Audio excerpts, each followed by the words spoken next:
வானங்களிலும் பூமியிலும் இருப்பவை அனைத்தும் அல்லாஹுவுக்கே உரியன. இவை சம்பந்தமான எல்லா காரியங்களும் அல்லாஹுவிடமே கொண்டு வரப்படும்.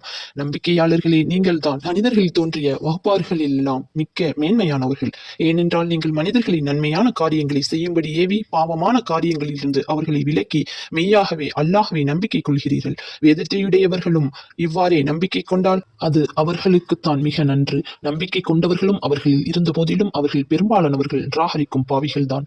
நம்பிக்கையாளர்களே, இவர்கள் ஒரு சொற்ப சிரமத்தை தவிர அதிகமாக உங்களுக்கு ஏதும் தீங்கு செய்திட முடியாது. உங்களை எதிர்த்து அவர்கள் போர் புரிய முற்பட்டாலோ புறங்காட்டியே ஓடுவார்கள். பின்னர் அவர்கள் சென்ற இடத்திலும் எவருடைய உதவியும் பெற மாட்டார்கள். அவர்கள் எங்கு சென்ற போதிலும் அவர்கள் மீது இழிவு விதிக்கப்பட்டு விட்டது. இவ்வேதமாகி அல்லாஹுவின் கயிற்றை கொண்டும் நம்பிக்கை கொண்ட மனிதர்கள் அளிக்கும் அபயம் என்னும் கயிற்றை கொண்டுமே தவிர அவர்கள் தப்பித்துக் கொள்ள முடியாது. அல்லாஹுவின் கோபத்திலும் அவர்கள் சிக்கிக் கொண்டார்கள். வீழ்ச்சி என்னும் துர்ப்பாக்கியமும் அவர்கள் மீது விதிக்கப்பட்டு விட்டது. இதன் காரணம்